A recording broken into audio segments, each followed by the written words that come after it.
Ah là là, j'adore ma petite Nintendo Switch. Son concept, être à la fois une console de salon et portable, ce qui au passage était déjà possible avec la PSP Go, mais là je taquine, son catalogue et sa philosophie m'ont séduit. Mais je l'avais déjà évoqué dans le tout premier Quattro sur un remake de Skyward Sword, elle va avoir besoin de jeux au cours de sa vie que j'espère longue, et en voyant cette machine, j'ai pensé à des jeux déjà sortis qui pourraient être parfaits pour la Switch. Et ça tombe bien car bienvenue, je suis Ace de la chaîne Undergeek et aujourd'hui j'ai pensé à 4 jeux qui seraient intéressants de voir sur la Nintendo Switch. Et d'ailleurs, s'il y a des jeux auxquels vous pensez, n'hésitez pas à les citer dans les commentaires.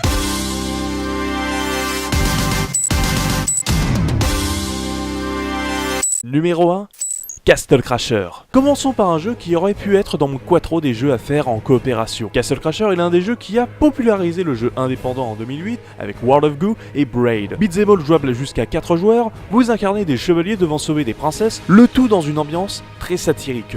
Le jeu demandant des ressources très faibles, rappelons qu'il était sorti à la base sur Xbox 360 sur le Xbox Live Arcade, Castle Crasher profiterait de la Switch pour s'offrir une seconde jeunesse. Surtout que les Joy-Con sont ici parfaits pour ce gameplay simple, mais terriblement efficace, et que le côté hybride de la Switch donnerait au jeu la possibilité d'être jouable n'importe où. Et je tiens aussi à rappeler que très généralement, les jeux indépendants multiplateformes se vendent beaucoup mieux sur Switch que sur n'importe quelle autre console. Castle Crasher est un classique du jeu indépendant qui mérite très clairement d'arriver sur la dernière console de Nintendo. Numéro 2, Zelda Fourth Sword Adventure et Final Fantasy Crystal Chronicles. 2 jeux pour le prix d'un, et en plus 2 jeux GameCube, vous allez vite comprendre pourquoi. Fourth Sword Adventure est à l'origine la suite de Fourth Sword, un jeu multijoueur bonus à Link to the Past sur la Game Boy Advance. Le concept est très simple, 4 Link doivent sauver Zelda des griffes de Vaati. Chaque joueur contrôlait alors un Link d'une couleur différente dans une série de niveaux. Final Fantasy Crystal Chronicles, lui, est un spin-off des Final Fantasy. Très proche du hack and slash, le jeu met en scène un groupe de voyageurs qui parcourent un monde rempli d'un gaz mortel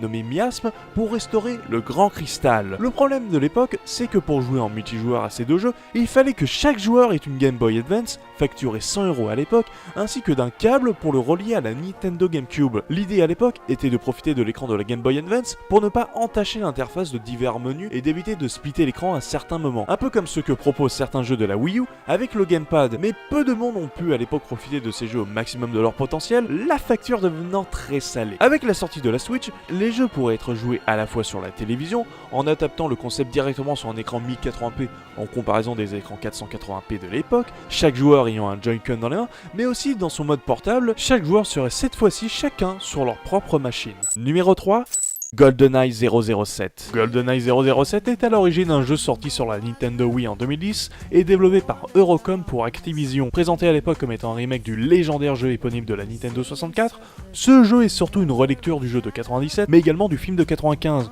en réactualisant l'histoire et en y remplaçant Pierce Brosnan par Daniel Craig. Un jeu que j'avais fait à l'époque et qui pour le coup était un bon FPS pour la Wii, que ce soit du côté du solo ou du multijoueur en local ou en ligne, jouable jusqu'à 8 sur Wii et 16 pour la version Reloaded sur PS3 et Xbox 360. Et je pense sans trop de problème que le jeu serait très intéressant pour proposer du multijoueur, jusqu'à 4 sur la même console, 8 en réseau local et 16 en ligne. Je mets ce jeu en avant car la Switch n'a pas beaucoup de FPS en multijoueur, et avec l'arrivée du online payant en janvier 2018, il faudrait que le catalogue se diversifie. Numéro 4, les jeux de Valve. Et pour conclure ce quattro, je ne vais pas parler ni d'un ni deux, mais d'un ensemble de jeux de l'une des entreprises les plus influentes au monde, Valve. Occupé actuellement avec Steam, Valve n'a plus véritablement développé de gros jeux depuis Dota 2, mis à part une expérience sur le HTC Vive et un futur jeu de cartes. Et c'est dommage car Valve est l'un des studios qui possède certaines des IP les plus fortes, et bien qu'éloigné de l'ambiance colorée de Nintendo, fonctionnerait plutôt bien sur la Switch. La plupart des jeux répondraient bien à la philosophie de la console, à savoir des jeux jouables en multi, aussi bien qu'en local, qu'en ligne, qu'en LAN. Si Portal 1 et 2 sont les 2 jeux parfaits pour la console, Left 4 Dead 2, Team Fortress 2 et Counter-Strike Global Offensive seraient également très intéressants, surtout que Nintendo est ouvert au multijoueur avec le monde du PC. Et avouez qu'un Counter-Strike et un Left 4 Dead portable, c'est juste une idée de ouf. Et en plus, gros avantage des jeux de Valve, ces jeux sont de base très bien optimisés, facilitant un hypothétique portage sur la console hybride. Il y a tellement de possibilités avec la Nintendo Switch, Malgré une puissance en retrait par rapport à la PS4 et la Xbox One, le concept de la console a réussi à conquérir à la fois le public, qui la considère comme une véritable alternative, et aux développeurs qui y voient une plateforme différente pour des jeux différents. Et beaucoup de remakes aussi. Mais chut, une console qui n'a même pas un an, mais qui, on peut le dire, a déjà marqué l'histoire du jeu vidéo moderne. Si cette vidéo vous a plu, n'hésitez pas à vous abonner à la chaîne et à laisser un pouce bleu, et on se retrouve pour une prochaine vidéo. Ciao! But your mama's home, we can bring it, we ain't got no shame. Up, down, turn it around, girl, I can be the one to blame. You first, me first, give it a go. If you with it, then it's all the same.